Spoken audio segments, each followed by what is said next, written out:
Every first Tuesday in November, people from all around Australia stop to watch the Melbourne Cup. So what is it exactly? It's Australia's most famous annual thoroughbred horse race, first held in 1861, with a prize pool of approximately $8 million today. The race is one of the most popular spectator events in Australia, attracting crowds of over 110,000 people. A gathering of horses, celebrities, freaky jockeys with girly voices. Welcome to the secret land of the jockeys. I grew up and, what's that? So what keeps you in the game, Daryl? Oh, it's the adrenaline, Sandy, you get after a big win. You just can't explain those amazing highs. Hi, Daryl. Hi. And people who come together to place a bet and watch a race. Most punters dress in traditional formal wear, dapper gentlemen in their best suits, and elegant ladies in their finest frocks parade around the grounds, promoting the event's reputation of elegance and style.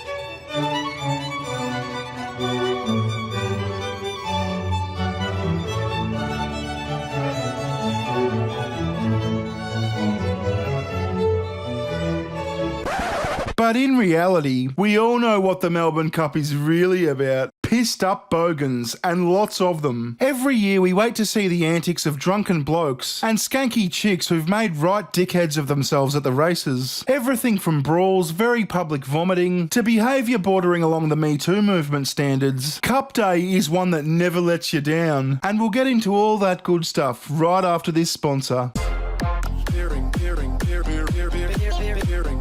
Edward Snowden recently appeared on the Joe Rogan show, exposing the frightening truth about how much data the government is really collecting on you. Your calls, location, contact list, Wi-Fi usage, who you hang out with, not to mention all the apps that are open on your phone and associated data, are all being collected and stored for reasons that can't really be advantageous for your good self. One of the best ways to protect your personal internet data is to sign up for a free 30-day trial of VirtualShield VPN. This will allow you to create a secure connection to another network over the internet. You can even change your location. Check this out. What's my IP.com? Bang. So here's my current IP address that indicates I'm located in Sydney, Australia. I'll open VirtualShield and change my location to Germany.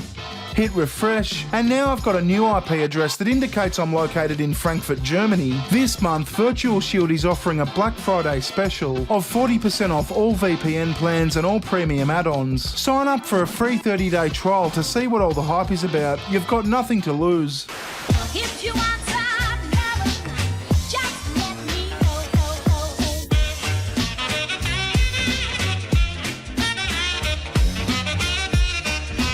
I'm drunk, I'm maggot. You're maggot? Yeah. Never heard of that one? Yeah, it's maggot. I'm good, mate. Yeah. Have you ever been Aussie? It's maggot. Maggot.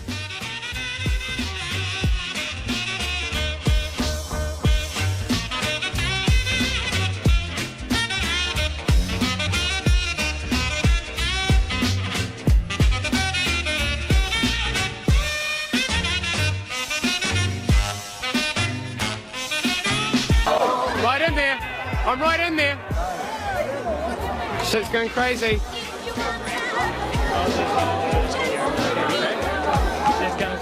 Jesus Christ. It's getting 1 million views on YouTube. Jesus!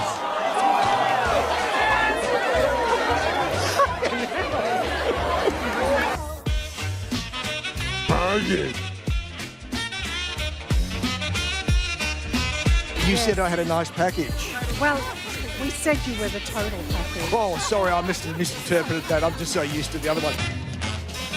Oh no! Oh! What's she doing? No! What's she doing? And this year was no exception. There was plenty of drunk people rolling around in the grass.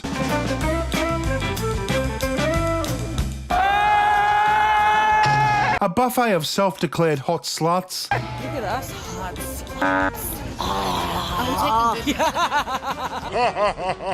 cringy dance moves. What were they thinking outfits? So it takes me years to come up with the design like this. And horrendous drunk singing.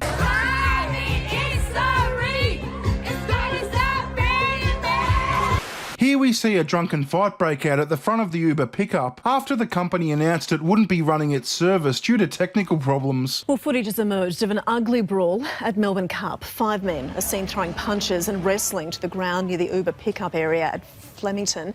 It's not known what sparked that fight, but a technical glitch meant major delays for punters waiting to Uber home from the event. I have seen blood going on everywhere, and security wasn't really great to deal with this.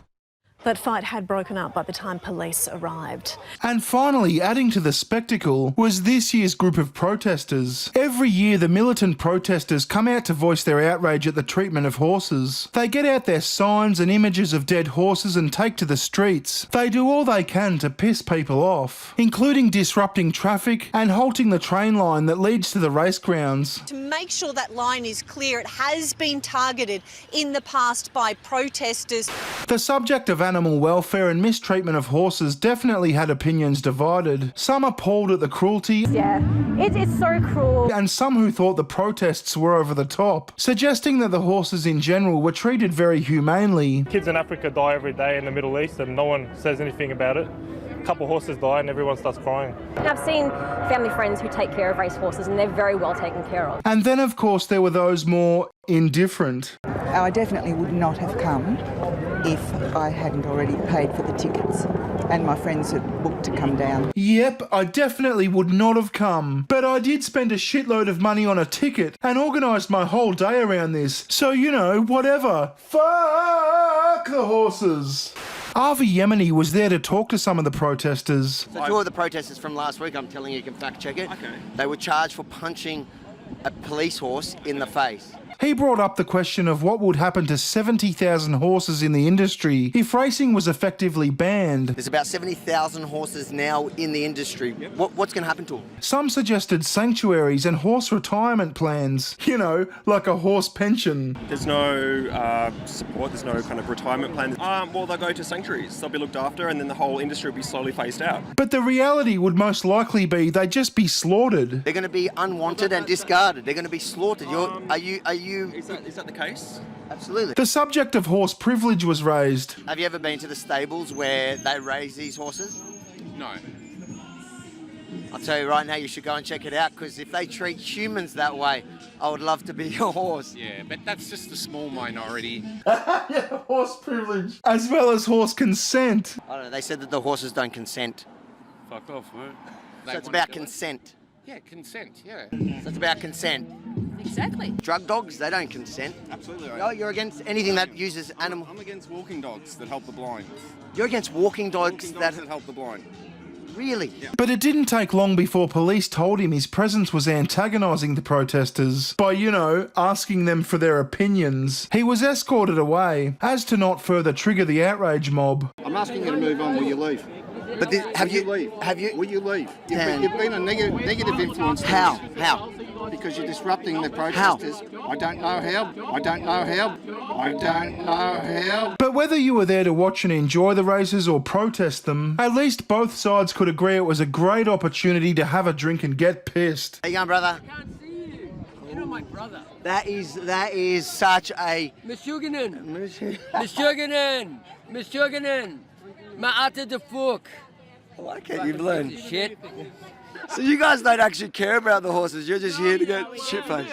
Anyway, that's all for this video, but I'll leave you with a mix of some of the best Melbourne Cup drunk photos I could find. If you want time, just let me know.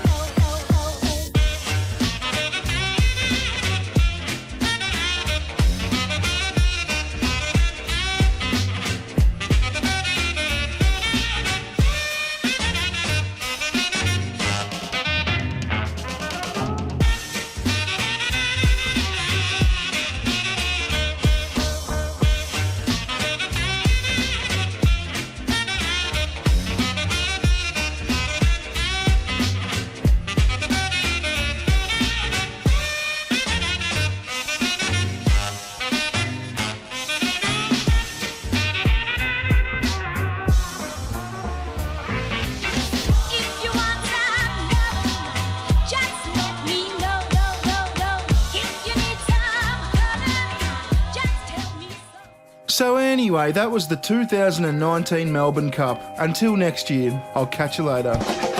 Recession!